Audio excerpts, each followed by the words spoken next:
Welcome to our channel. Today we how to authorize integrate Mailchimp audience sync with no-code apps, full guide step by step clearly.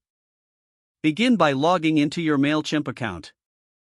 Navigate to the Audience tab in the main menu. Select the audience you wish to sync.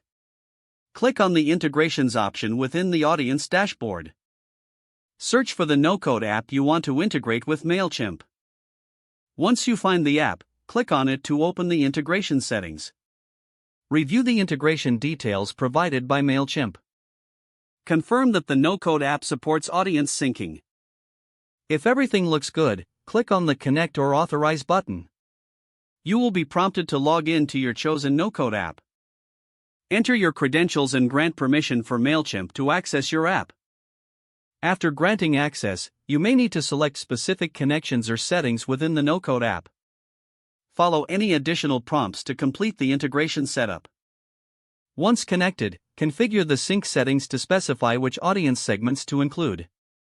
Test the integration to ensure data flows correctly between Mailchimp and the no-code app. Review your audience in Mailchimp to confirm that it reflects the changes. If necessary, adjust the sync settings based on the results of your test. Once everything is set, you can monitor the integration from both platforms. Regularly check for updates to ensure seamless operations between your no-code app and Mailchimp. If the page does not load, refresh the browser or try again in a private or incognito window. Make sure you are using the correct email address, then retype it carefully to avoid small typos. If your password is not accepted, use the reset option and create a new strong password you can remember.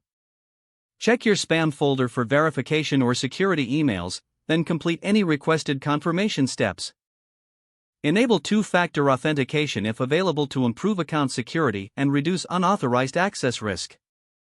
After signing in, review your profile details so your contact information and settings are accurate and current.